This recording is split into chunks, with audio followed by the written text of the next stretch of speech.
And we're back for round 3 of our panel today of PolyTalks and Wry Relationships here at Hacienda Villa. And let's get started. First, we have, of course, Janet Hardy. Woo! Back again. Woo! Is your mic on? I'm not. Is my mic on? Yes. Is this thing on? Please. It's so great to have you here today, Hello. Mollena. Hi, please people introduce in the audience. yourself. Hello, camera people. My name is Mollena Williams Haas. I now have a hyphen name because I'm married. That's amazing. And I am a pervert and a kink, alternative sexuality, alternative community educator, fat body positive educator, racial instigator, finger wagger at white people, and general all-around performer, actor, writer, freakin' maniac, blogger, Mollena.com, Mollena. Check it out, even though I barely update it. I actually update I have a Tumblr for my uterus as well, and I actually update that more often. Which is hilarious. Although now that I'm starting to be like a middle-aged lady, the posts are getting fewer between. People are like, your uterus hasn't posted in 3 months. I'm like, I know. He has had nothing to say. So that's me. Hello. Hi. So great you could be here. And last minute notice, I'm so glad we got in touch. You know, a bunch of people kept mentioning your name, and I also want to appreciate because the whole thing is, and I don't know if anyone else on the panel identifies as not a white person, but I was super glad to see that it was not a bunch of it was not 12 white people again at a sex positive event, because so often it's so pale. And it's not that I don't love white people. Hey, my husband / owner is as white as they come, white Austrian white, super white, so I dig it. But it's really nice to see other folks represented. It helps you feel more at home when you roll and you land here and you're like, hey, it's people who look like me. And so, especially in the alt-sex communities, I think that's very important. So I appreciate you actually taking the time to look and say, this is something that we should address. I did my best. It's hard to do 3,000 miles away, but I've done my best, so I appreciate you being here. And on that topic, please introduce yourself, Jackie. Hi, everyone. My name is Jackie. I am Hapa, half in Hawaiian. I'm Chinese American and Native Hawaiian, as well as some random white crackers thrown in there. Assorted crackers and all that jazz. Don't mean to shit on the whiteys. I love the whiteys. Two of my wonderful partners are white. I am a passionate BDSM and kink educator. I'm a dom. I am pansexual. I'm polyamorous. Before, people were mentioning their origin stories, and I guess I can give you a little bit of background on mine. I realized that I was kinky before kink was even a word in my lexicon. I was probably 6 or earlier. I came into understanding non-monogamy and polyamory when I was probably 14, 15. I've been practicing kink since I was about 14 years old. My first kinky DS relationship was when I was 14. It was a mess. My first polyamorous relationship started when I was about 15 or 16. It was also a mess. Like everything is when you're a teenager, But I have been doing this for quite some time. I'm 25 now. I've been doing this for quite some time, and it's something about which I am extraordinarily passionate. Thank you for being here. You mentioned, the nature of being a mess in the beginning. And, that's how teenage years are. But the reality is that when you're starting from scratch in any sexuality, you're going to have a second adolescence. You could be 45 and suddenly you're 13 again because everything is new and confusing and weird and everything's a mess at first. And it takes a few years before you know what the fuck you're doing. I will say I actually had sort of the opposite experience. My first high school boyfriend and I had a third partner. So I did poly when I was 15, going on 16. I had my boyfriend and my girlfriend. I was like, this is awesome. And we didn't have any books, didn't know to call it anything. We were just like, we all like each other, so let's all make out and finger fuck each other and jerk each other off because this is awesome. And then actually we had agreements about who could make out with who when, and one of those agreements was violated, so we had to break up the triad. Which in retrospect, I was like, we had our shit together in high school. When as an adult, once I learned that there was you had to negotiate consent and there was this and that, I felt actually more weight.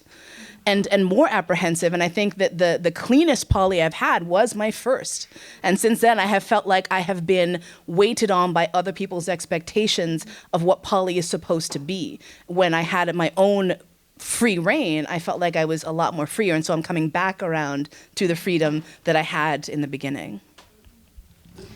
The first night I ever spent with my first husband, the man that I went on to have my kids with, I was at UC Santa Cruz slutting it around, and I was going to get the numerical device, the Dalcon Shield, implanted. Yes, I am that old. And we should say, for those who don't know, this was an IUD that looked very much like an ancient creature. It looked like a horseshoe crab. And they put it in your uterus. Yes, and there wound up being a big class action suit about it. It wasn't a good device. Anyway.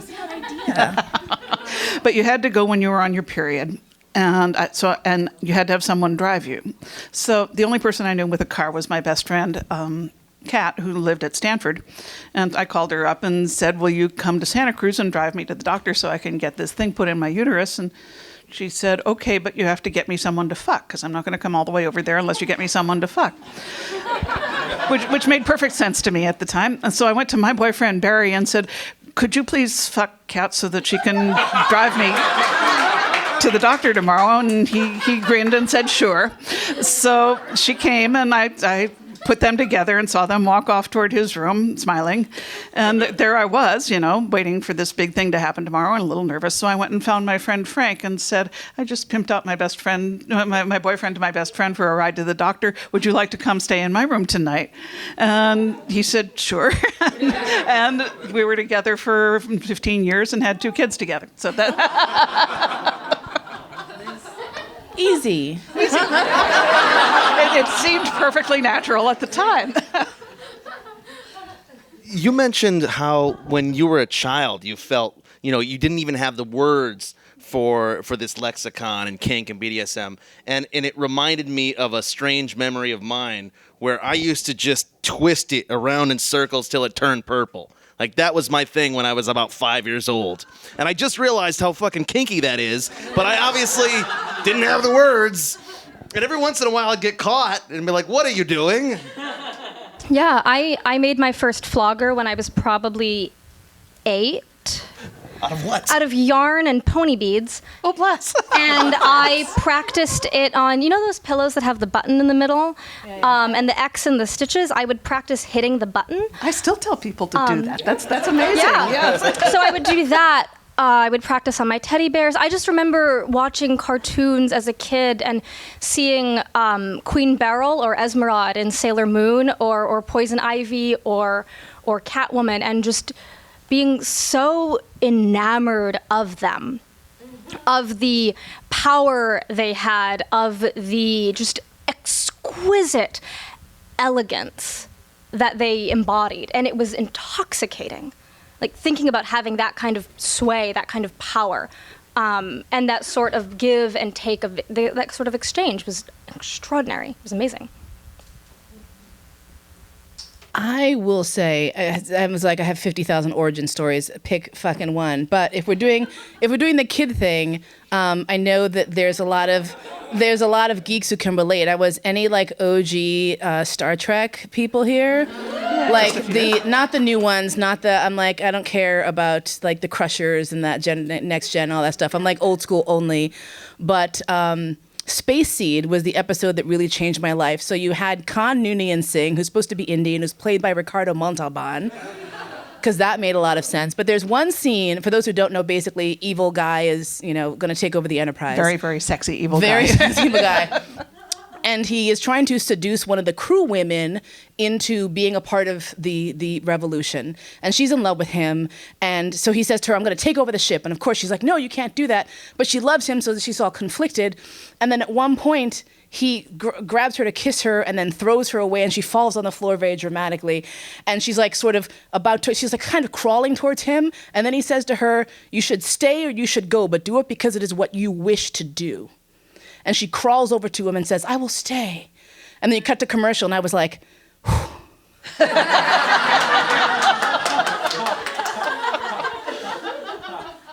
I was like, okay, would I betray the Enterprise for Khan?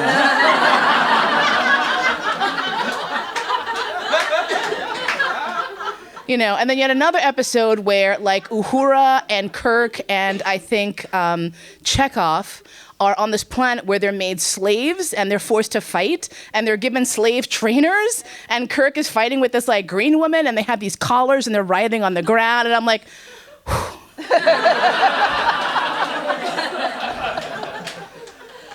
you know, and then, you know, it's 1977 and Roots is on television and I'm watching like white people do horrible things to black people and I'm thinking to myself, okay, but like mom said that like basically people are good, so maybe there were some good people who owned slaves, so maybe some slave owners were nice, and I'm trying to like work this out in my head, and I finally said to my mom, is it possible that someone could own slaves and be nice to them? And my mom is like, you know, it's just like, Lord Jesus, Lord, help me with this child. Like, I was convinced that, like, Jesus actually hung out on the roof of the Johnson Project, like, just waiting to hear what my mom had to say. And my mom was like, no, slavery is horrible. It's the worst thing human beings can do to each other. It's debasing, it's degrading, it's da-da-da-da-da, this whole thing. So I'm like, part of me is like, she's right, that's terrible. And other part of me is like, I just want to see what it would feel like to wear a collar. Lo and behold. I just want to see. And I'm like, now I have a cute one. I have two, actually. So we have a couple of questions brewing from earlier, and but first I just want to open the floor to any questions to kick things off. I saw a new hand over here. Okay, I have a question for Janet. I'm a foreigner, and I wondered to what extent polyamory is an American construct. To the extent that it's a very contractual society, very legal.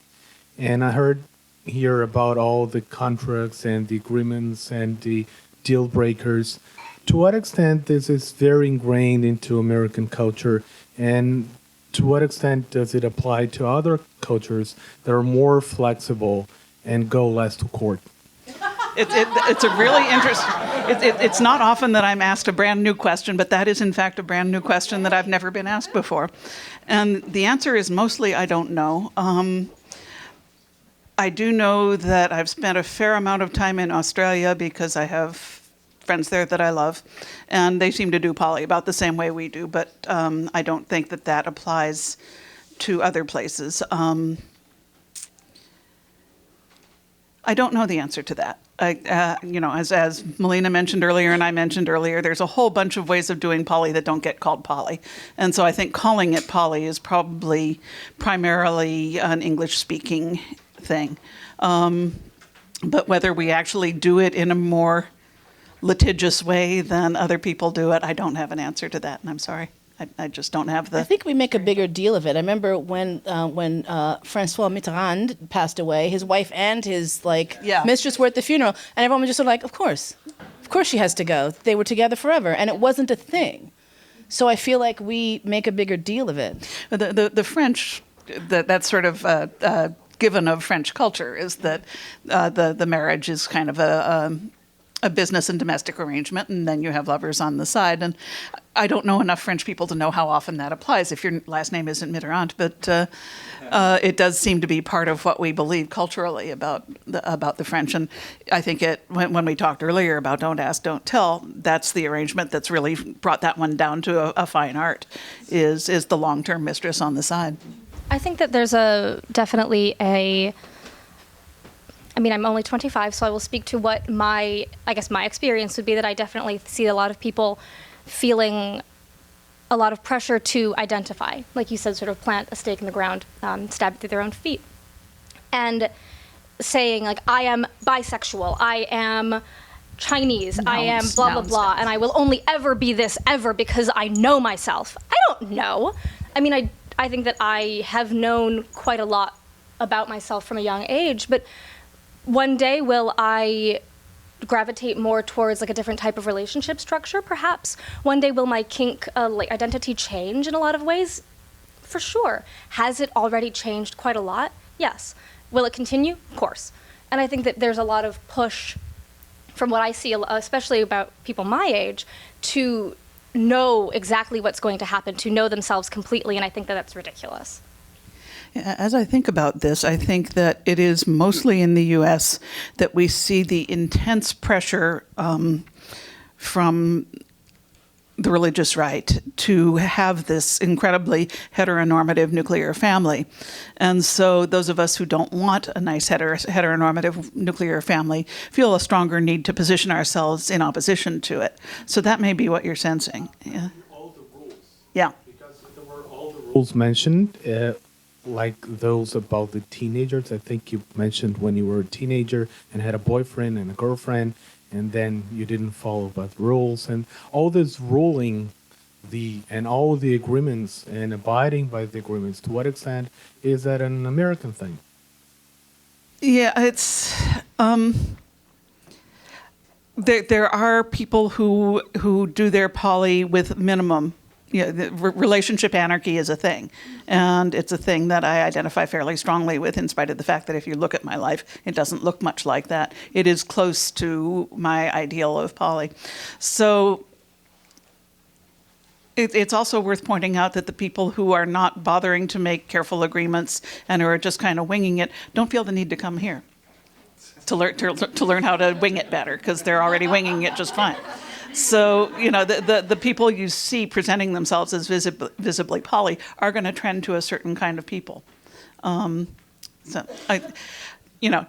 If anybody wants to finance a study on this and send me to different countries, well, see me after the program and we'll work something out. But right now, I don't think we have that information. So I have a few comments on this. So when I spoke at the International Polyamory Conference at Berkeley last February, there were people who gave lectures on non-monogamy in their nation, specifically Japan, specifically Germany. You mentioned Relationship Anarchy. The Relationship Anarchy Manifesto, I believe, was published in 2011 by Swedish folks. Swedish are huge into that. Yeah. And it's proliferated quickly. But America is a strange salad, if you will. It's not exactly a melting pot. The individual elements tend to stay a little bit separated. But and then they get soggy. Yeah. And then they get tossed. Just need to serve them undressed. And then the dressing.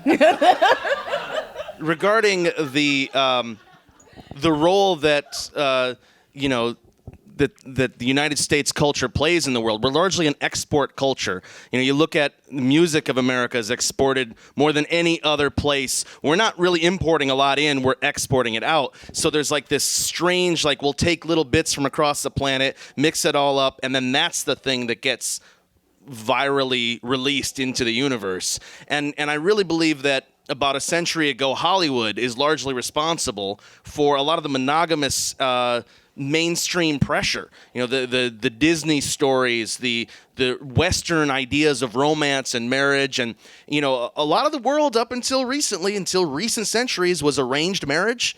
And then Hollywood came along, and now you have to marry for love, and everything is about love, and then you get into the passion of all that, and trying to maintain that passion for a lifetime, and everything has to be happily ever after with one person forever, off into the sunset. So I think a lot of it is us taking that self-created pressure from Hollywood, and then trying to reinvent the wheel. And then that ends up getting exported. There's a lot of other countries that are listening and reading. You're talking about the ethical slut being translated into 10 different languages. That's us exporting this culture. So we had another question here, and then I want to get to one earlier, and we're going to go around. So yes. Hi, everyone. My name is Brandon. So in the previous panel, a question was posed on privilege in polyamory and how it's sort of, if you generalize most of the people, they sort of look like me. So and the obstacles to participation and how to deal with that and make poly more accessible. And I wanted to get a few thoughts from the people on this panel as well, and just to get your perspectives. Well, as I mentioned earlier, and I'll go a little bit back into this for those who missed it, the idea of polyamory as a word that we use is something that, again, feels like it was a cultural overlay. Growing up in East Harlem, there were certainly people who had their husbands and wives, and then their side partners and whatever else. Your uncle had the girlfriend, but you didn't talk about it because it would upset your aunt. And so all of these sorts of things were common. Like the concept of the baby daddy, which is this awkward sort of export again from the Black community, has happened because basically people are acknowledging there is the parent, but then there might also be someone else. This is this person's role, and they might not be my husband, but they are my co-parent. And so co-parenting is something that's an aspect of polyamory, I think, is also very common. The problem is that the trappings of polyamory are expensive. A lot of people can't go to concerts, like poly concert. It feels like that sometimes. It does have that rock star feeling, but a lot of people can't afford to go to conferences. If you're struggling working a 9-to-5 job, and you're working it actually 12 hours a day, and you're raising a child, and you're a single parent, or two working parents, you're not going to necessarily have the time to stop everything on Saturday and go hang out in a basement in Brooklyn. You can't do that. And so part of the issue is that it's very much about money. And money is very much about class and race. And so that's what you're seeing as an outcome. Culturally also, there are some gaps. If you are a good Christian person, you don't do that. You can do it, but you don't talk about it. You're not going to be open about it, even though you're doing it. So you have that dichotomy as well. And what's interesting is that the more folks see the diversity, the less shame there is around it, and the more acceptance is happening. When I first got involved in the kink community, the first munch that I went to, which was an informal kink event, there were like 30 people in the room, and 2 of us weren't white. And that made it a really diverse munch. Yeah, I know, which was shocking. Like the white people were like, we have not had more than one. 2 whole Yeah, and that was mostly just because Midori showed up. So you had the one black person and the one half Japanese person. We were like, woo, yay, I see you. This is awesome. But then months would go by and I wouldn't see another brown person. Then I'd see 1 black person or 2 at an event. And so it took a while for that to stick. And I think that it's going to be the same for any community. First swinger convention I went to, I saw 2 other black people. And that was at a thing that was happening in Reno. And there were 2,000 people there. And maybe I missed some, but I don't think, in terms of ratio, there just weren't that many. That's because it was fucking $500 to get in. For a weekend event. And that's going to be prohibitive for a lot of people. And so accessibility and camaraderie and community that doesn't cost money is a great way for people to do this outreach. Something that you can do as a poly person that doesn't mean you have to pay $50 or take a day off. The internet has been huge for leveling this. That people can have online groups is a big fucking deal. Another thing I would point out that is less to do with class and race and more to do with personal history is it's kind of axiomatic that poly is best done from a position of personal sufficiency, that if you feel incomplete, if you feel needy, it's going to be very difficult to hold your relationships lightly enough to let a little bit go. And if you grew up in a circumstance where you were not getting affection, where you were not getting nurturing, it's going to be very hard for you to try giving up a little bit of what you've got. If you're financially dependent, being dependent on another person is a very difficult stance to do poly from, because when you're dependent on someone, you want to hold them close. So that's another issue, I think, that makes us a less diverse group than perhaps we might otherwise be. Definitely. I think that what a lot of people see in a lot of mainstream media right now about the poly community, especially in New York City, is the flashy sex party, crazy, flamboyant, we're in your face and we're fucking all the time kind of image that is being put out there with Vice articles or whatever it is. And I think that that's bullshit. That's not what attracts me to poly by any stretch of the imagination. I think that one thing that I wish more people talked about was hi, I'm a Chinese mixed poly person and I'm happy and I'm functional and I'm kinky and none of that is bad. And I don't want to screw everything that moves. And I don't always want to be at parties screwing everything that moves. And it's that kind of idea that people who are polyamorous are going to be hypersexual, that people who are kinky are going to be hypersexual, that we are always going to slut it up and use that as more of a verb as opposed to an identifier is a little bit ridiculous to me. And I think that I wish that more people would push back against that. I think that embracing slut as an identity is wonderful, but it doesn't necessarily need to be an action that we do. We don't need to do slut. We can be slut and not do slut. It's very funny for me in a sort of dark way for me to hear you say this, because since the first edition of Slut came out 20 years ago, I have gotten more calls than I can count from TV producers wanting to have poly people and saying, can you point us toward a poly group that is not either, well, you know, raging geeks or like old hippies? But those are the best ones. My standard answer was no. I mean, A, you've just described the contents of my personal date book very nicely, thank you. And B, no, this is who does it. And now that's changing. Now, you know, we have rooms like this. You all are younger and hipper, and you don't look like screaming geeks or old hippies, most of you. Well, some of us are old hippies. But that's new. For most of the time, it's been the misfits and the outcasts who have been doing poly, and it's only now. And the media has loved so much that they now don't have to call me and wheedle my date book out of me, that they're just all over the flashy, pretty people who are doing the wild sex parties and ignoring the old geeks and the old hippies and screaming geeks who have been doing it all along. Yeah, I see. Because we're not. I see a lot. mediagenic. I see a lot of, especially within a lot of like party circuits and the way that polyamory is presented, there's a lot of rampant heteronormativity, a lot of whitewashing, a lot of just things that really rankle my chain with regards to the way that people put forth what this is all about. And that's, I guess, what I would like to do, or what I wish more people could do. But again, it's difficult to be open. It's difficult to sit here on a stage and have my face on Facebook all over the world. Hi, do I look good?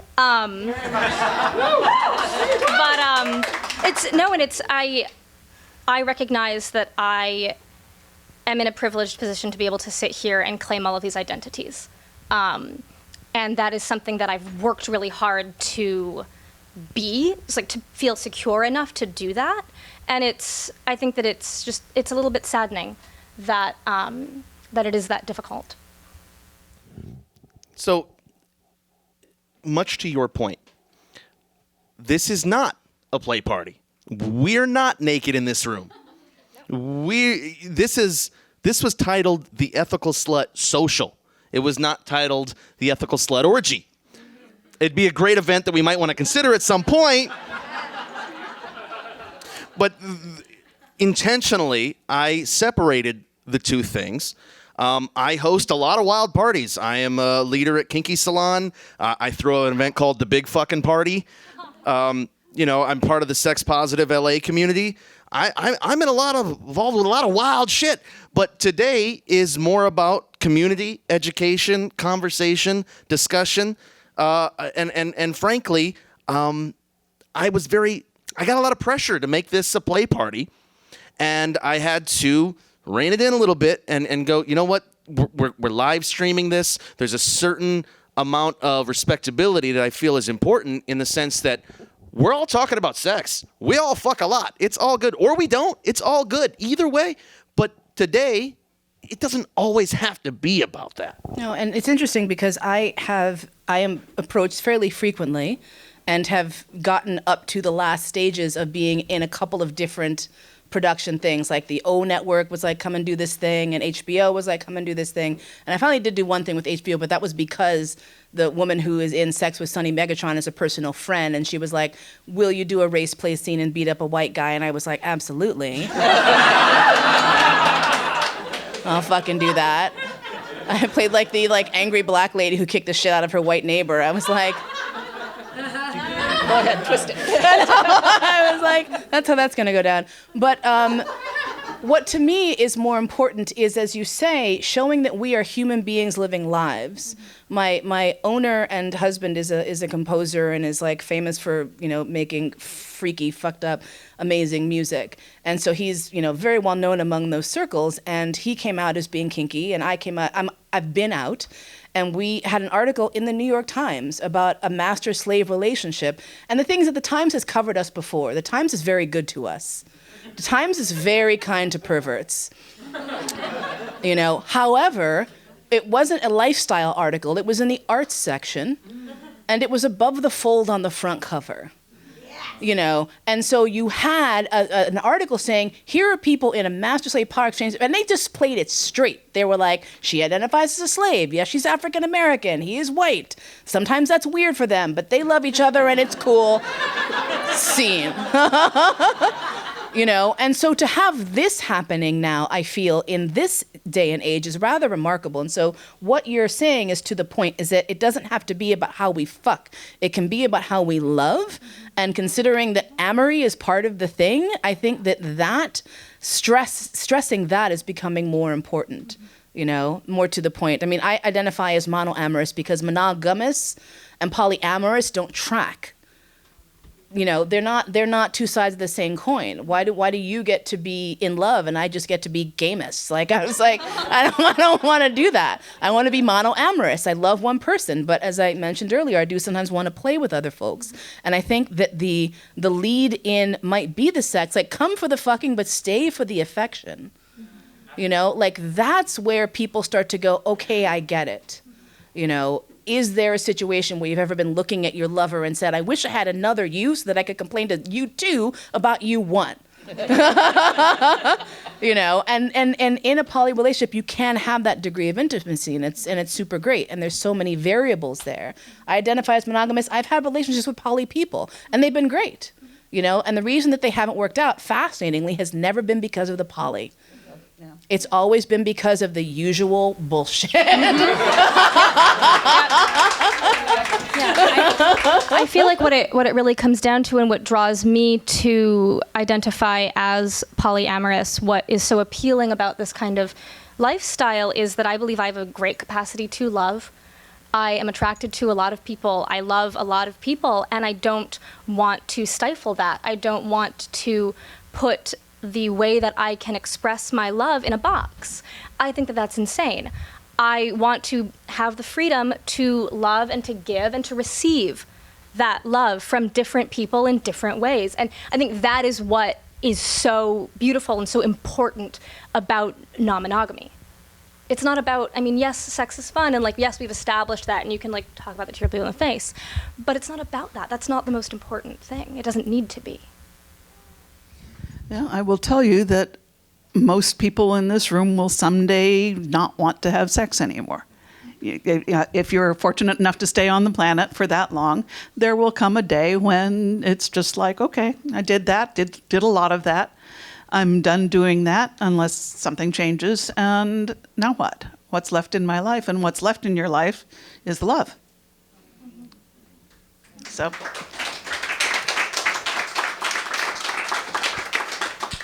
I'm so glad that you mentioned that you consider yourself mono-amorous. It's a word that I've said on stage many times, because oftentimes people talk about monogamy versus poly, or open relationships versus polyamorous relationships. And I try to remind people that proper contrast here might be open and closed. Like you could have a closed triad or a closed dyad, or you could be a closed of one, where you are not interested in having so-called partners. And then you've got poly and mono. Those are the opposites, polyamorous, monoamorous. And I had a relationship of mine die because we didn't understand that. We just didn't understand for a few years that she was an open relationship monoamorous person, and I am an open relationship polyamorous person. And so over the course of time, she racked up a couple of one-night stands and threesomes and such outside of me, and I racked up girlfriends. And that was night and day when I've got commitments and she doesn't outside of me. And then what does that mean for our commitment? That's a problem with you, but you sticking on the label and leaving it. You know, I think you mentioned earlier, like the perfect question, what does that mean to you? You have to ask that. Even if you are poly, don't assume that you've met a person at a poly munch and now it's all, you know, game on and flowers from there, because their idea of poly might be very different. And there's no reason a relationship like that has to fail as long as both people are okay with it. She was not. She was not. I understand, but I have seen relationships like that where partner A likes to have long-term committed relationships and partner B likes to have flings. And they both know that going in, and that's part of their agreements, and it's good. But you have to make the agreements about it. You have to understand that because if you're expecting the other person to do poly exactly the way you want to do it, that's going to run into problems. And I think that leads into, I wanted to get back, there was a question asked earlier about BDSM, kink, power exchange events, and consensual non-consent. You read and my how mind. those things play into each other. And, you know, just to give a nutshell for me, I identify as a submissive and as a slave. Let me explain. That means that I fetishize being owned. I think it turns me on that I'm like, my husband, he's the boss of me, he owns me. He gets to tell me what to do. That's so awesome. And if he's really horny and I am not, and he's like, well, we're going to have sex now. And I'm like, fine. I kind of like that. And that's kind of fucked up, but I acknowledge it. And I have made that work for me. You know, this is what I tell people. I'm like, you think sex slavery is like so awesome? Just wait till it's 2 a.m. and someone's like, hey, and you're like, really? Fortunately, I'm like super easy. So like 20 minutes in, I'm like, wow, that was a great idea. What was I thinking? Yes, that's why you're the master. But you'll notice that I said I enjoy that. And this is the thing about consensual non-consent. It should not be about you non-consensually consenting to something that harms your core. You know, and a lot of this has to do with people, and I see this happen in the BDSM and poly overlap, is that you'll get poly people who will come into the kink community and decide that they need, as you mentioned, a harem of submissives to float around them at all times. And if you speak to them individually, you will see a lot of sadness and misery because that's not what they want. You know, they don't want to be 7 of 9. But it is expected of them because as a submissive, you become a commodity. And if you are commoditized because that turns you on and it gets your vibrational points vibrating, that's so fucking badass. I'm like, more power to you, do it all day and all night. But if you get that sinking feeling when you contact your dominant and they're seeing submissive number 5 and don't have time for you for another 2 weeks, if that makes you sad, and it sort of drains you a little bit, and you're like, I don't think this is working for me, but you feel like you have to because that's what a good slave or good submissive does. Please know, and if there's anyone out here who has that sort of self-doubt, that is absolute crap. Submission and dominance in BDSM is all about what turns you on and what gives you joy. Submission is a gift, and if your dominant doesn't treat it as that, then they are not treating you well. You know, it's supposed to be about one of the most important things I learned from my first dominant, who our relationship had its issues, but I took away from it this one very important point, which is something that he referred to as the prime directive. Star Trek geeks are now going to be also like, yeah. And I'm like, no. He did not forbid me from interfering in pre-warp culture. That was not what it was. But what it stated was that the slave's primary responsibility is to protect the property up to and including from the owner themselves. And so that meant that even as a person who was into service and slavery, my first job was to take care of myself. Because if the car breaks down, you're not going fucking anywhere. You know, and so that I have taken to heart forever and ever, amen. And so the idea that I would submit to someone who would say, I'm going to fuck these 5 people and you have nothing to say about it, when that's not one of my core kinks, is not okay. This is shit you need to check out before you get deeply involved. If your core kink is cuckoldry and you think it's fantastic that like you're good, like you want nothing more than to like smell the scent of other people's bodies on your partner, fantastic. If that makes you want to curl up into a ball and sob for the rest of the evening, maybe that's not the person for you. Maybe that's not the right situation, but it does not erode your capacity to submit fully, and it does not mean that you are not poly enough. It means that that's a bad configuration, period. That's it. Yeah, I think that there's definitely, we talked a little bit about like polyelitism and the pollier than thou, and I think there's a lot of like, oh, I'm domlier than thou, I'm sublier. Sublier? More sophisticated. I'm sublier than thou. I think sublier is better. Sublier. I'm sublier than thou. I'm kinklier. Kinklier. Jesus Christ. I like to call it. Jargon. I like to call it masochismo. It's like when you are like Yeah, exactly. the most. Exactly. And I am a huge sadist.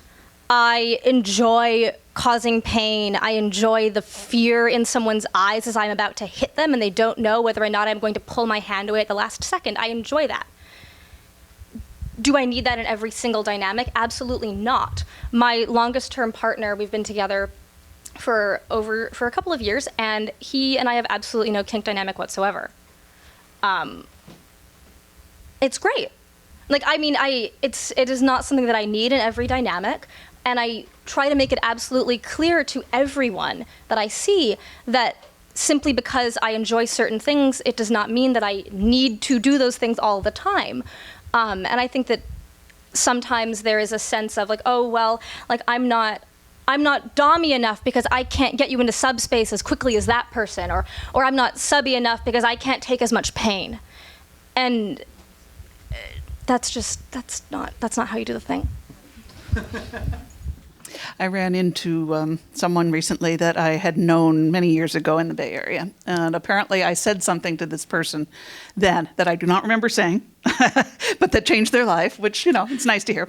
And apparently It was for the better. Yeah, well, I think so, because they were being defensive and apologetic about the fact that they were not kinky, they were vanilla.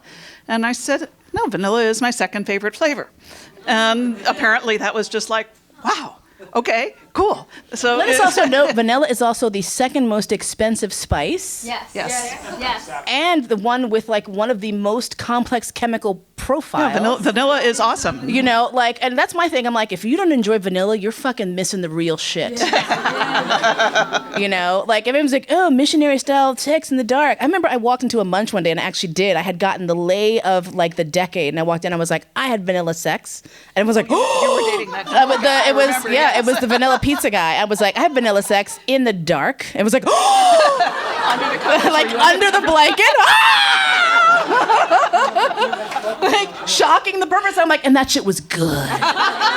It was so good. Oh my God, you got people like, maybe we should try that. So like the perverts are going home like, put away the flogger, honey. Put on your white cotton panties. When she was doing spanking demos with me, I would make her wear white cotton I wore the white cotton panties. That made me feel the dirtiest. Like many spankos, I have a thing for women in white cotton panties. It is. And so like the thing is that like anything can be perverted, right? Like the idea of quote unquote vanilla sex being kinky, how awesome is that? You know, the idea of being like with one person can also be a kink. As you mentioned before, I love that idea, you know, and I think that would help to break down this barrier that some poly people feel against monogamous people. Because I will tell you, there's a lot of monogamous people who would very happily date a poly person if approached with respect and explain to them, they're like, you know what, actually, you don't need to like take care of me 24/7. Like, I will call somebody else if this part is not your game. And they'd be like, really? You know, that was one of my best relationships with a dominant who had a wife and did the wife shit and the bill paying and everything else. And I just got to come on the weekends and be like the sex slave and then leave. I was like, this is fucking badass. Thank you. I was so on much. a poly panel with Lolita once, and she was talking about being lovers to a couple. And she said, I love being lovers to a couple because I get to be dessert. Yes, exactly. The vast majority of people that I've dated have identified as monogamous their whole life, and like you said, approach them with respect, with honesty. You know, I try to bring things up about 30 minutes into the first date is my ideal time if it hasn't come up ahead of time, and at that point I bring it up in the spirit of, look, we can be friends. You don't have to date me. It's not a big deal. We don't have to forget each other exists. We can just move forward or not, or we can try it out. And I've been dumped a lot because of that, because monogamous people will trust me and give it a shot, and sometimes a couple months pass and they break my heart and leave me. It's happened many, many times. And I feel like, you know, the risks are worth the rewards, because sometimes it does work out. And some of my longest term partners formerly identified as monogamous before me, and a lot of them identified as vanilla before me, but very few of them still do after me. And I really believe that in order for power exchange to work, The submissive has to have power to give and recognize that they have that power to give. And I have to trust that they're giving me that power of their own free will and consent. There's times where I don't trust them. And you know what? I know you're saying you want me to do this, but I don't trust it. I don't trust that you feel empowered to give that to me.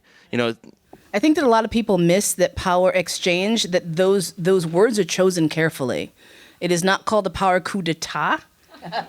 It is an exchange. An exchange implies, that there is something that you are giving as well as receiving. And the thing is that especially if you are in a relationship with more than one person and you're doing a power exchange, it is so important and so critical that everyone is talking to everyone else.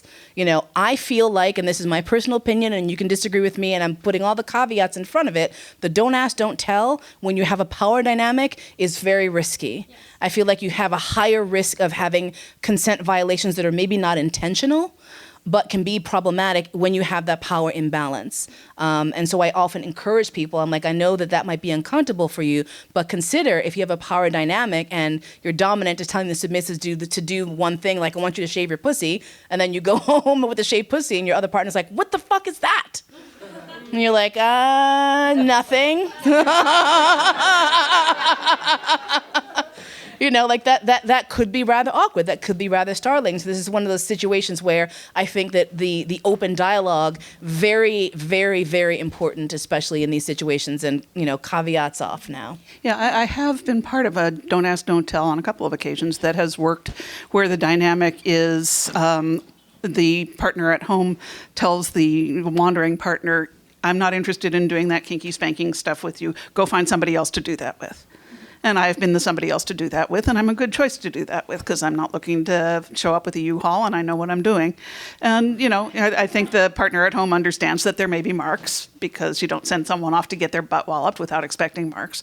And, they always have this thing about don't let it come to my attention, so we don't let it come to their attention. And so that's when I have seen it work. But I do not play with the DS dynamic because I suck at it. And I'm not turned on to it, so I don't.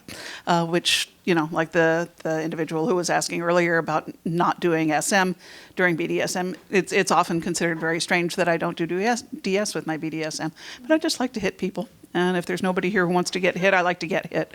And that's what I like. So.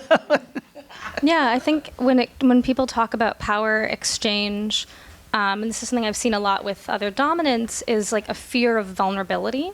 Yes. A fear of idea that like I must be domly dom all the time, like my shoulders are too domly and wide to fit through this door frame. Or like I will only ever be stoic. I will only ever be powerful and maintain composure and know exactly what I'm going to say and be dressed impeccably all the time. And that is not going to happen. And if anyone is deluded enough to think that is how one should be a dom, like, I'm sorry, but you're mistaken. You ever try to get one of them to take their clothes off? Yeah, it's with one of my partners, he submits to me, and after we did a scene, we had been screwing in a position that made me feel really, like, emotional and raw, and I told him, like, I kind of feel like I'm going to cry right now. Like, oh God, like turned over, stuffed my head in the pillow, was like, this is really awkward for me. And he was there for me completely. And it was the good ones are. The amazing. Good ones know. Yeah. Like that, and that is a power exchange where in a scene, I am big Domly Jackie, big, whatever. And we can have that kind of dynamic. And after, if I feel like I'm going to cry, he holds me. And like that is amazing, and that is something that is so special in kink and in power exchange. It needs to be an ebb and a flow. It cannot function otherwise. I think something that many players, particularly, I tend to prefer to play with switches for exactly this reason, because they do understand the dynamic from both sides. Does everyone know what that means? Because I'm not sure that everyone knows all the terms. No, switches are the kink equivalent of bisexual. Yeah, someone who can top or bottom. A switch is a person who enjoys receiving pain or sensation as well as giving it. And that would be me.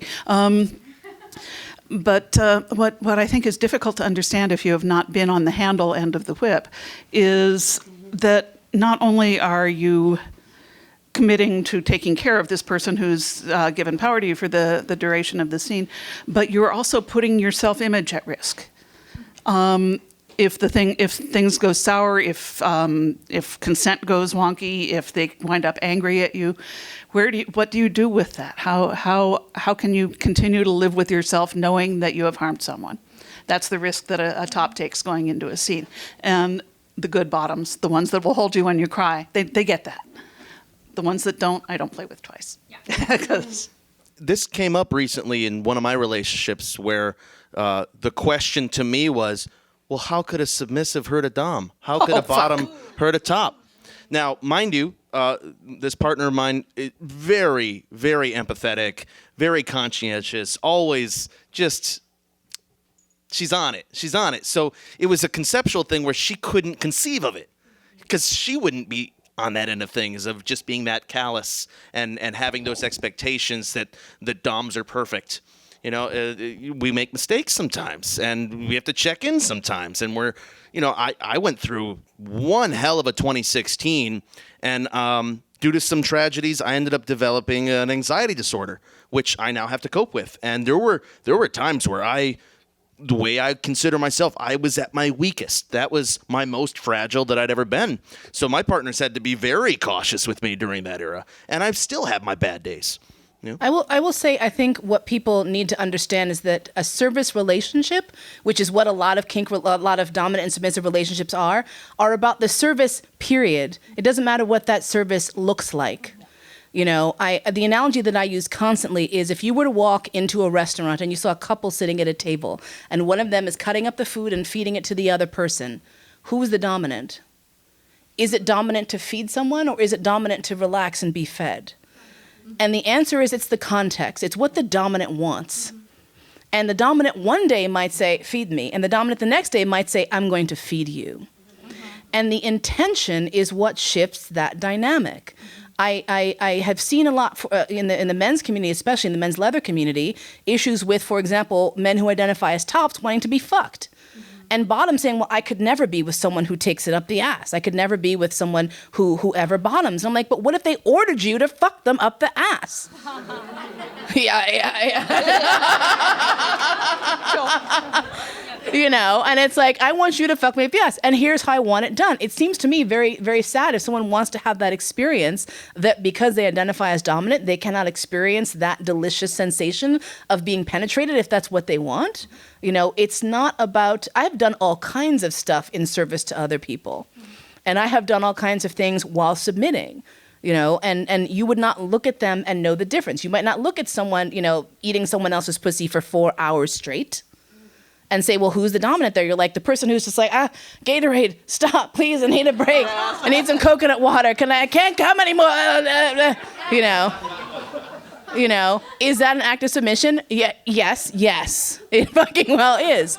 You know, it might not look like it, but it is. And to me, again, it's about the intention. It's about that exchange and the dynamic and the love. And one of the things that I respect very much about my partner is he's, you know, healing from a lot of wounds, a lot of childhood trauma, a lot of shit, and a lot of shit we've dealt with in the past couple of years.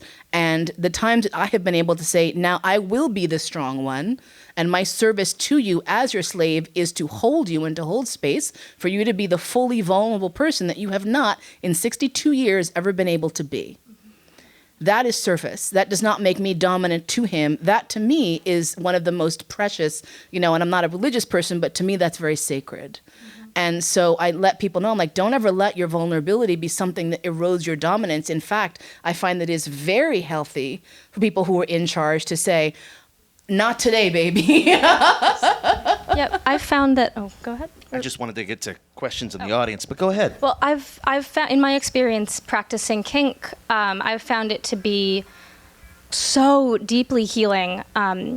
Getting into BDSM after moving to, I'm originally from Hawaii, but getting into BDSM after moving here, getting into the scene in New York was one of the most healing experiences of my life. I'm a survivor of sexual violence. I'm also a recovered anorexic, and being able to start to play with people in New York City, to own my body, to own my no, to own my yes, to own the space that I took up in the room, to own my presence, to own my sway over someone, and to give and to receive that like amazing, delicious like vulnerability and openness was just amazing. And like that is something that is so beautiful about kink. Like it's not dirty. It's not something that should only be talked about in hushed voices in dark corners. Hell, if that turns you on, by all means, talk about it in hushed voices in dark corners.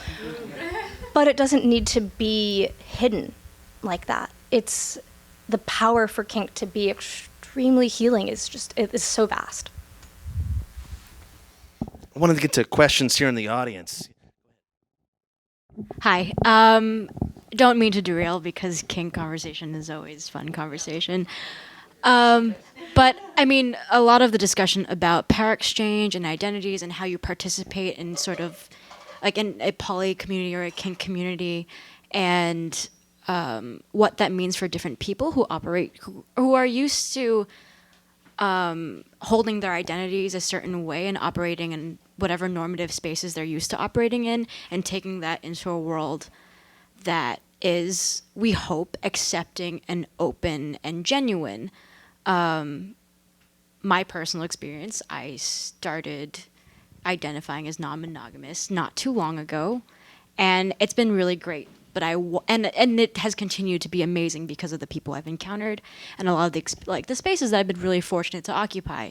But I walked into it with a lot of cynicism. I walked into it knowing that while a lot of free love free love, right? That's the thing that everyone is so excited to talk about and so excited to celebrate at these kinds of events. Like we want everyone to be able to participate and feel safe.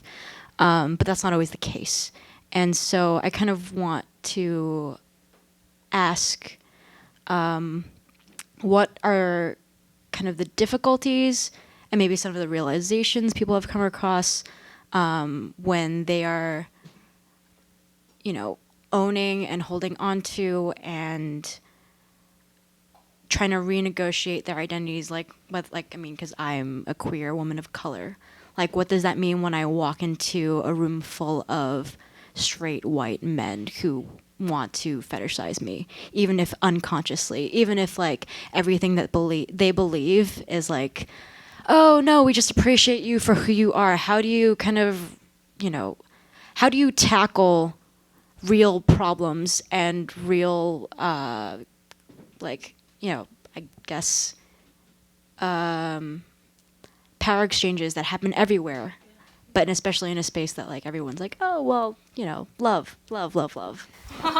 I think calling it out is the first thing you can do. Yeah.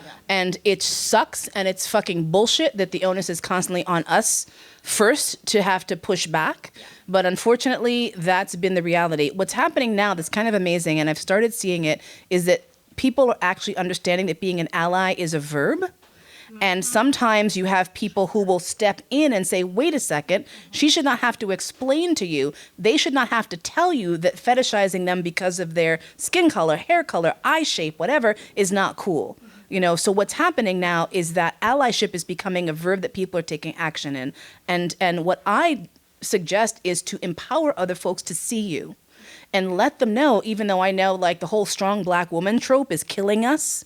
And so I try to put that down. I'm like, look, I cry, I get upset when someone says something mean about me. I'm like, I don't read the comments on anything that's posted about me anymore. I had an article in like Essence and Ebony magazine. You think I'm reading those comments? I sure as fuck am not. I do not need to have people hating on me. I don't need to hear it. But I do need to have people who are close to my heart. So find the people who see you and share those struggles with them, because sometimes when you walk into that room and you get that look and you say to another person, oh, I got that look, I know what you mean. Someone else might be like, well, maybe they didn't mean it, maybe didn't know, maybe they just thought you were cute, maybe they were just checking out your belt buckle. And the last thing you want to hear is someone devaluing your experience because they're trying to figure out a way to make it all right for you. Yeah.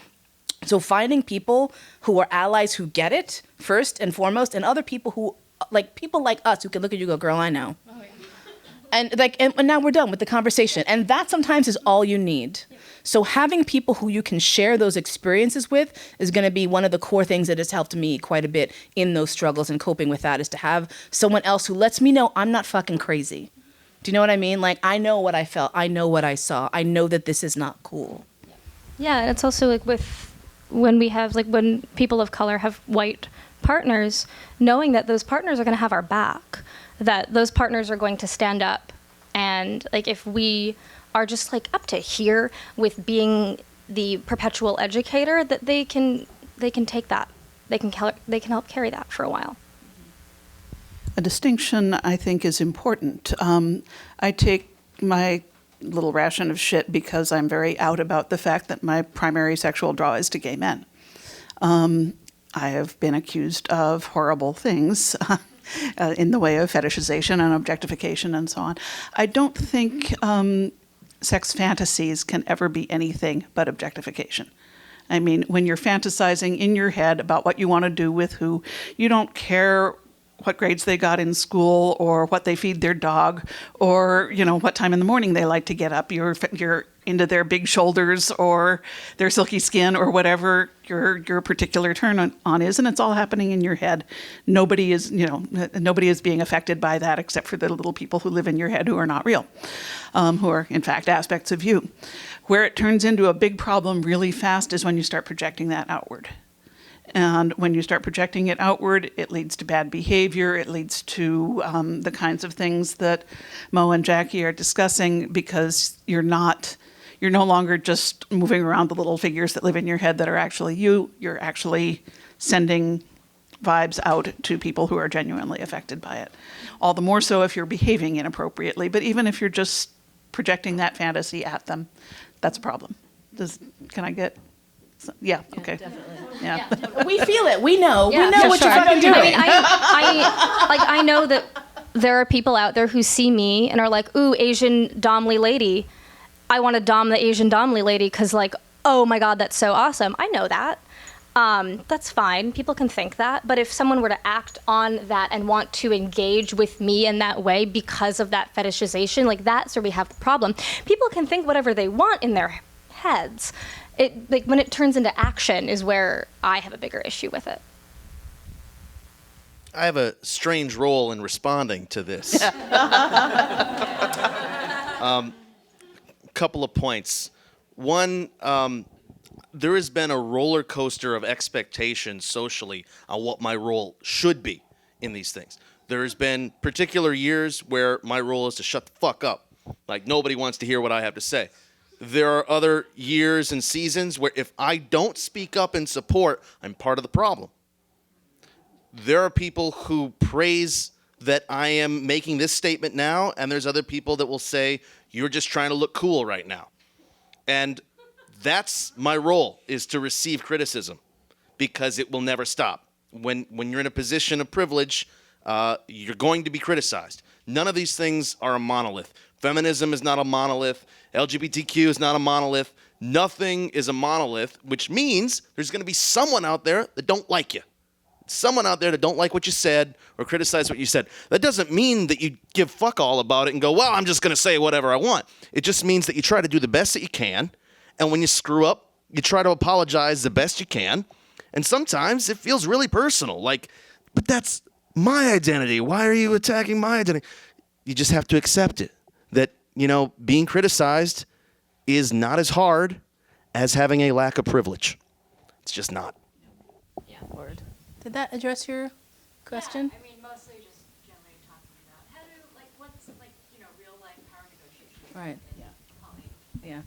Yeah. I will say, as a person who identifies as monoamorous and who has been in relationships with poly people, to me, what's most important is that the person who identifies as poly doesn't start to think that I'm suddenly going to become poly as well, that there's going to be a shift in the dynamic. And if you are one person who does poly and the don't ask, don't tell compartmentalization thing, and you are someone who's a sharer and wants to share and share and share and share, that you're going to eventually talk that person into or wear them down, and so I think acknowledging our differences and celebrating them and actually being with someone for whom those differences are exciting and energizing versus a restriction. Do you know what I mean? Anything can either be freeing or a prison, depending on your perspective when you're talking about relationship dynamics. I find being submissive the most liberating thing ever because it's what I've always wanted. someone else would find it crippling and horrible and think that there's something definitely wrong with me. And they're right, there certainly is. And so what I have said is I've said, that thing about me that's fucked up, I'm gonna use it and make it sexy. You know, that's what I've done. For some people, that might not be a solution. Some people are like, I need to have it all, I need to fuck everybody. You know, in a marriage, maybe that's not so cool. If you're poly, now you can, and that's great, if that's what you choose to do. You know, so it's about that choice, and it's about consciously taking that and making that yours, and making sure that people have your back and support you. I think it's about not trying to sort of mold our partners into this like image of whatever, but also not trying to contort ourselves into these like human pretzels of our other partner's expectations. I'm not submissive. I'm not. I can bottom like to hell and back and get like the shit kicked out of me, and that's fine. That's fun. But like psychologically, I'm never going to be surrendering to someone. And as long as people understand that and are okay with it, that's great. But if someone were to try to like push that on me, that would be an issue. And I think it's needing to be self-aware, needing to be secure enough in ourselves. Like you don't put someone else's air mask on the airplane. You put your own on first, and you do that, and you make sure that you're breathing clearly through the little baggy cuppy thing, and then you put their own little baggy cuppy thing on their face. But you need to take care of you first, and I think that that's just like a baseline for how to operate as a human being, I guess. Yeah. Something very odd has happened in my experience in the last maybe 18 months, 2 years, where as I've put myself out there publicly and performing on more and more stages, whether it be as a speaker or in BDSM or as an exhibitionist and having sex with a lot of people watching, that kind of thing, I've become a bit of a commodity, and people have started to fetishize me in a way that's degrading and uncomfortable. The assumption is that I want to be touched by everyone at all times, no matter how naked. I could be in the middle of having sex, and someone will try to come up and kiss me.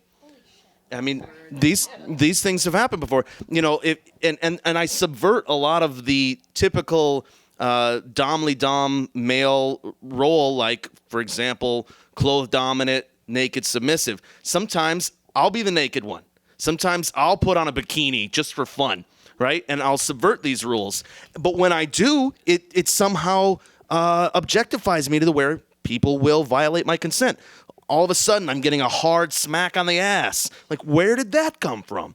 So it's interesting. Whenever you put yourself out there, you are taking a risk. It's pretty unavoidable. If you're noticeable, you will be noticed. So we had a couple of hands here. Okay. Hi, I'm Tiger. Happy to be here.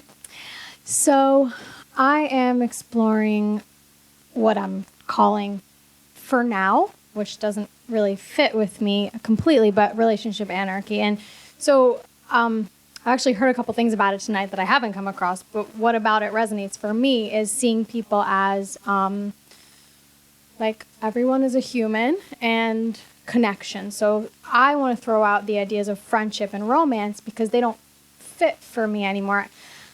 I can't relate to them in the same way that I used to.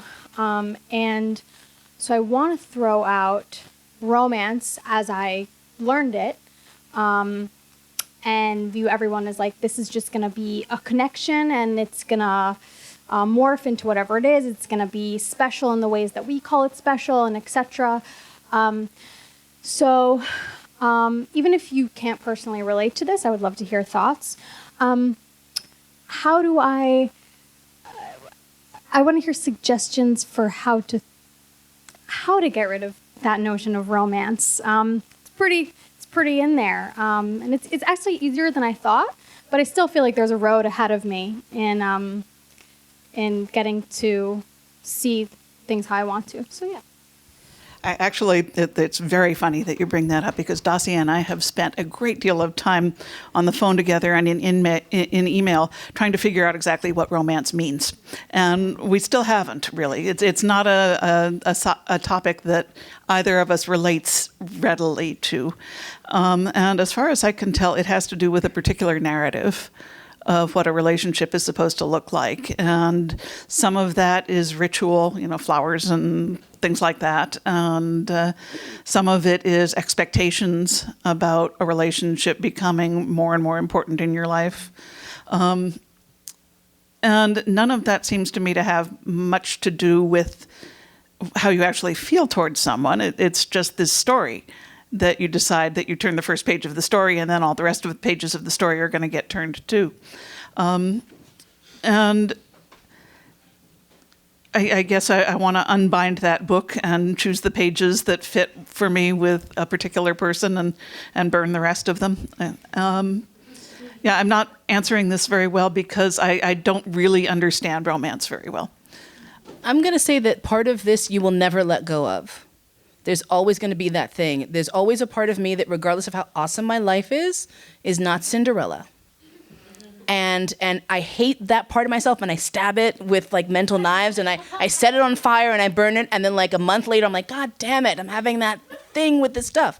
But your thing about romance not being definable is really interesting. My partner is from Austria and speaks German, and he was calling me. He was visiting with his youngest daughter, and he was describing them walking around a lake. And she's like 10. He goes, it was so beautiful. It was so romantic. And I was like, okay. Yes, I'm sure it was. Because I was like, wow, I had a very strong reaction to that. Because that's not appropriate. But then I was like, wait a second. Also, he's a musician. So to a musician, the idea of romance and romantic are different. And also, it's a translation thing. So then I started taking apart what romantic meant. And I was like, it's not inappropriate for a father to take his daughter around a beautiful lake at sunset. It's awesome. And you can use the word romance without it being sexual. And it can be a lovely, warming moment that brings you close to someone and not be about then pulling their pants down and fucking them. Right? So to me, what you might do is, rather than saying, I want to eliminate my attachment to romance, say, what is romance for me? And allow yourself to have romantic connections with a lot of different people. Because maybe romance is about that sharing a beautiful moment. Maybe romance is about like doing something very selfless for someone that feels very beautiful. And so pulling apart what it actually is, the Cinderella story, happily ever after thing, if that has little to do with what is actually romantic, I think, for most people. One of the most romantic things that my partner can do for me is empty the fucking dishwasher. If I'm like, I've been up all day and I'm just like, slavity, slavity, slave, slave, slave, and he's like, it was okay, slave, I will empty the dishwasher. I'm like, that is so beautiful. That is actually something that matters to me and has made my evening now more lovely. So, now I'm able to take a deep breath and have my own moment. So looking at what romance actually means and seeing if there are parts of it that do serve you, and the parts that don't serve you, also to have some compassion around them. And I'm saying this for myself as well, to let go of those parts of yourself that don't serve you, that maybe hurt or sting or are holding you back from relationships that you want, but letting the beauty, letting the loveliness of it remain. Does that make sense? Okay. Another thought that just occurred to me about romance is, I think the way we've all been brought up with romance is terribly gendered. I can remember at one point getting very pouty because in any relationship I've been in, I tend to be the handy person around the house because I like doing that kind of shit and because I'm not very good at having it done for me. And so I was wiring my own stereo, and there was this voice in the back of my head that said, girls are not supposed to be wiring their own stereos. They're supposed to have a boy who comes and does that for you. And I was like, what was that and where did that come from? Because, I'm not a very girly girl and I'm not good at that. But there's still this part that that feels like because I've got a pussy, I need to be taken care of, and that's stupid, but it's still there. And the fact is that when someone tries to take care of me, I suck at receiving that kind of service. I'm terrible at it. I'm the classic Jewish mother. I'm fine. I'll sit here by myself in the dark. Yeah, I think that learning to divorce oneself from the idea that romance and friendship are mutually exclusive is really important. Learning to divorce oneself from the gendered notions of, like, if you have a pussy, you are taken care of. If you do not have a pussy, you are doing the taking care. That's also really important. I joke that I'm terrible at romance and that I suck at it. And I was telling one of my partners how much I sucked at it, and she was like, well, no, like, when we went on that date and you brought me that canister of tea, like, I thought that was really romantic. And I was like, what? Like, I bought you a can of tea. Like, what? And for her, that was romance. And that's beautiful.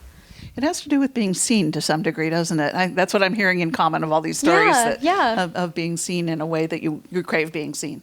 Yeah, definitely. And it's like, and learning, again, like being seen, being able to be vulnerable. I had a really terrible migraine one day, and the partner to whom I brought the tea, told me, like, go lie down, like, I'm gonna get you some water. And I was like, no, I'm fine, like, in worlds You're of in pain. the dark, yeah. Like, I'm fine, I'll get my own water. I could barely stand up. And she was like, no, like, you need to lie down. And I sort of was, like, very sulkily, like, oh, fine. And it was so difficult for me to allow someone to take care of me, even though I felt like I was being stabbed in the temple with an ice pick. And it's just, so I think we're learning to sort of divorce ourselves from those kinds of, like, really dichotomous notions. Like you said, all dichotomies are false. Learning to sort of extricate ourselves from those situations is really important. It takes work. I'm finding the term relationship anarchy just exploding with popularity, not only in usage and self-identity, but in curiosity. We haven't actually defined it in any way, which is really dangerous because nobody agrees on what these words mean, especially when the word anarchy is right in the title.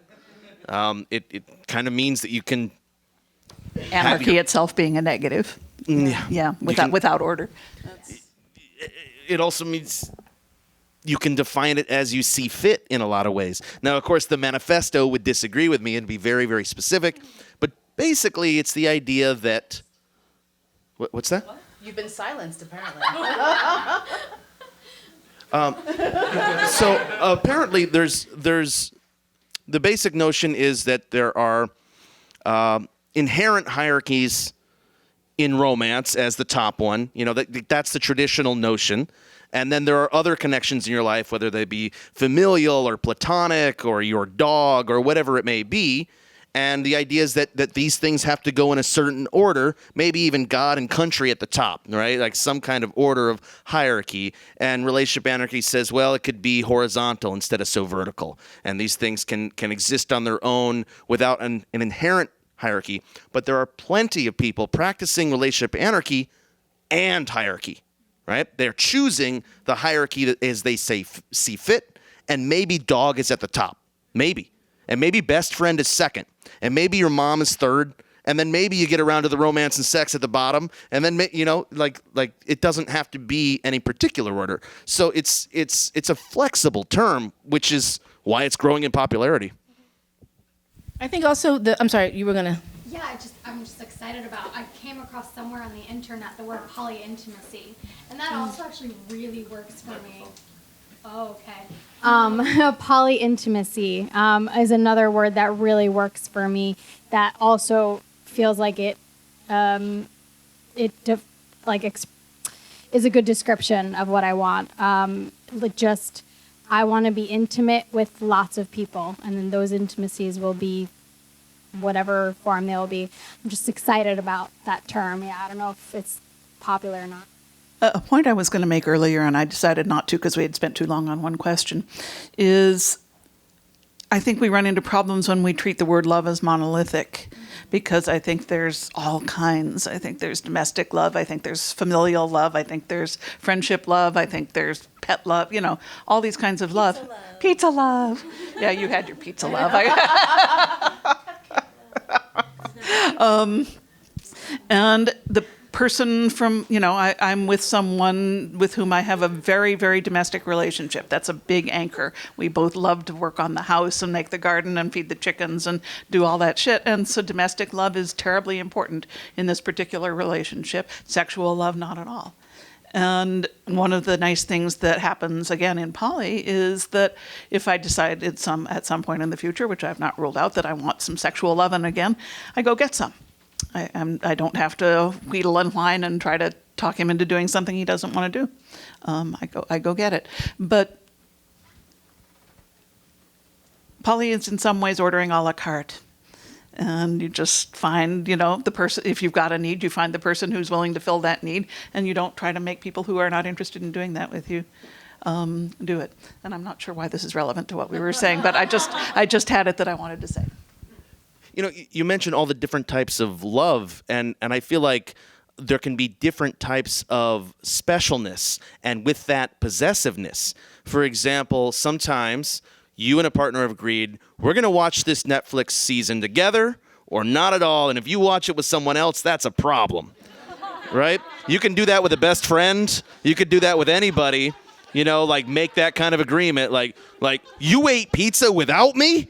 How dare you? Pizza's our thing. I have a Steven Universe girlfriend, and I swear to God, if she watches an episode and doesn't call me immediately, we have an issue.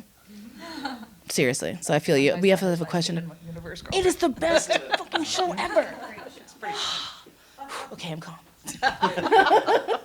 Okay, so I have a thought leading to a bigger question on the topic of romance and of love. So it strikes me that one of the key notions to figuring out what romance is to figure out what love is. And I know that that's a very big idea, right? But for me personally, I spent a lot of time trying to think of that, and I came succinctly to the idea that love is the drive to connect so thoroughly, intimately, and synergistically as to transcend selfhood. And I feel like that's the case with almost every kind of love, whether that's a love of a partner, yes, or Fusion and Steven Universe. And I think what romance then would, for me, sort of symbolizes it would be such a strong form of that you sort of can, in healthy ways, optimally, lose your sense of self entirely in this bigger thing you're creating with that person. And I'm curious then as to what each of you as panelists think of how you would define love for yourself and what that means to you. I decided long ago that what it means to me is that if I love someone, their voice lives in my head always. And if I want to know what that person thinks about something, I go and ask the person in my head and have the answer, because I've loved that person enough that they've taken up permanent residence. So that's for me. That's my definition. If I want to know what Dossie thinks about something, I could either call her up on the phone or I could ask this Dossie, and I'm usually pretty good. For me, it's a lot about service. I'm one of those people who grew up in a household with a very volatile parent. And so I became, hypersensitive to mood and very psychic about what they were going to do. My dad was PTSD, bipolar, Vietnam vet kind of person. And so was never sure what was going to happen in the house at any given moment. And one of my things as a kid and as a professional actor as well as a kid was I could make my dad laugh. And if I could do that, then everything would be okay. And so as a pleaser in my life, I have found that is how I show love, is can I do something that will impact someone else positively? To me, that's what love is. Can I take an action that will make someone else's life better? Even if it's just for a second. If you live in New York for more than 24 hours, you've had that moment of profound connection with a total stranger, and then it's over. And you're like, did that just happen? You're on the steps and you both see the same crazy shit and you're like, holy, what the? And then you keep, and for that moment, that person, you had a psychic bond and you exchanged entire lifetimes with that person, because you saw someone that motherfucker had 3 chickens. on the L, shit. And then you just, and you keep going about your day, you know? And so there's that, to me, that feels like love because I was able to like witness with that human being, you know? It's about that connection. I do a lot. The first time I had to pack my owner's suitcase for a trip by myself, and I knew he was literally going to stop composing, get up, take that suitcase and leave for 10 days. And I was like, I had to make sure everything is there. And he called me later and he said, when I opened the suitcase, I could feel you. And I was like, that's love. That to me is what that is. Like the energy that I have put out there is now halfway around the world being felt by someone else, you know? And that turns me on so much, like emotionally and physically. Like I don't even need, like my sex drive, we compare ourselves. Like I'm the sex camel and he's like the sex frog. He's like, more. And I'm like, I drank last week, I'm good. But in the interim, what he doesn't realize is that I'm getting turned on making dinner. I fold the laundry and I'm like, oh, that was so good. I matched all the socks, bitches.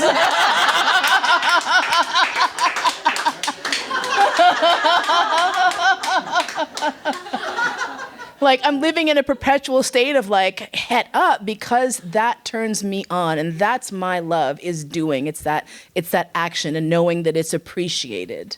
But what's the other side of it for you? How do you feel love? How do I feel love? Being seen. How do you receive it? Being seen. Having that acknowledged is the way I feel it. Mm-hmm. You know, he's very demonstrative and very verbal, and that's awesome for me because I hear it. But then I also know it when he thinks about me, when he stops what he's doing to say, "You seem sad. We're gonna have like a little canoodle moment." Being seen is how I get love. That's very important for me, and that again, that can be the stranger on the street. You know, that can be like the woman behind the counter at the bank who's just like, "You have a really good weekend," and means it. You know, like that can lift you up in such a lovely way. It's the being seen as a human being because it's so precious.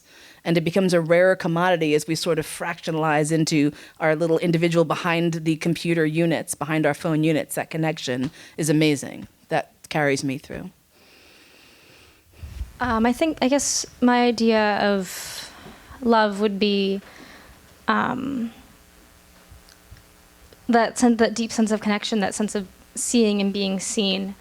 And for me, at least, it's if I can let myself be vulnerable around someone, I know that connection is so deeply special because that does not come easily at all. Like if I can put on someone's t-shirt and smell them and feel like I'm getting a hug from them and then tell them about that experience, sharing that moment of vulnerability is important. Sitting and having coffee as a partner sleeps next to me and like he nuzzles his head over onto my lap and feeling like I'm just going to cry and I just want to sit and have this moment suspended forever in time, that's love. Being able to give and take that in all of the different ways. Being able to like share a whiskey flight with a partner and cry at the bar and not give a flying fuck who's watching us cry at the goddamn bar as we drink our fucking whiskey. That's love. Being able to share in the most raw moments is like that's what love is for me, and that it doesn't come easily and it's precious. When I think about the word love, and I can't help it, I also think about in love, and the distinction is very real for me. I am not a relationship anarchist. I do make those distinctions, and there is this tipping point where I'll be involved in all these loving actions and behaviors, and sometimes it tips and sometimes it doesn't, and it just erupts out of me, that need to say I'm in love with you. It's such a powerful moment for me that I can't ignore the difference, and it feels like something yearning and missing someone is a big part of it. And strangely enough, one of the reasons I like living alone is so that I can miss my partners. There is time apart, and that time apart is where my heart grows fonder. And that's what love is for me. I remember feeling like my heart was going to explode, like feeling like it was going to fall through my stomach and out my ass, and being like, what the fuck is happening? Like, am I having a heart attack? Am I gonna die? Like, oh God. And then realizing, oh, they call it heartache for a reason. Like that idea of like missing someone so deeply that you hurt. And that's not something that needs to be reserved for just one person. I will also say I had an interesting experience, and maybe this is a middle-aged lady thing, but I have had that crazy, passionate, can't be away from the person, thinking about them all the time, jerking off to their image 18 times a day thing. And then with my current partner, I did not have that madness. I didn't have that crazy, like, I was just like, I'm home. I've come home. Yeah. And it was an adjustment. So when you talk about romance, divorcing myself from the idea that because I didn't feel this psychotic freak out, that like somehow that wasn't love, I was like, wait a second, coming home is also love. And actually, this feels more sustainable than the psychotic freakouts that I've had. And it hasn't been that long. It has been a couple of years now, but neither of us are young. And so I feel like at that point, what I've realized is for me, romance looks different. Love looks a little bit different, and it's not less passionate. I don't think anyone would see our relationship and think it wasn't passionate. But that like sensation of the heart ripping out and falling down, hopefully we will never experience that kind of heartache. But we have had issues, and it has hurt. But it has felt like at least I'm on my feet and I'm like, this sucks, but I can do it. And that feels sustainable. And that feels to me like the greatest passion, to know that we can weather anything regardless. That to me is really awesome. I feel like I personally take some sort of comfort in feeling that sort of like, oh God, like this, like the connection that I've formed with people is so deep that it's become personal. It's become precious. And it both feels very at home and very foreign, feeling like my heart's gonna fall out of my ass. Hopefully that never actually happens. That would really suck. That would suck a lot. Take pictures. Yeah, photos or it didn't happen. Photographs ever. Yeah. That's not my kink. But I think it's having that like depth of connection is really important, and it at once feels very peaceful and very like, oh shit. Yeah, it's both at the same time, and that's amazing. I've found through long and painful experience that the part of me that does the falling in love, the head over heels, the insane obsessive passion, is like my least functional part. It's the part of me that wants to run everything and fix everything and make everything wonderful for someone. And I've done that a couple of times now, and it's a really bad idea. It really doesn't work. I mean, you knew me when. And so I really, really hope that doesn't happen to me again. Because I don't think I'll be strong enough to recognize it, because I never have been before. And I like better what I have now. That is peaceful. I think definitions of love is a perfect time to wrap this up. I really appreciate everything today. Please give a big round of applause.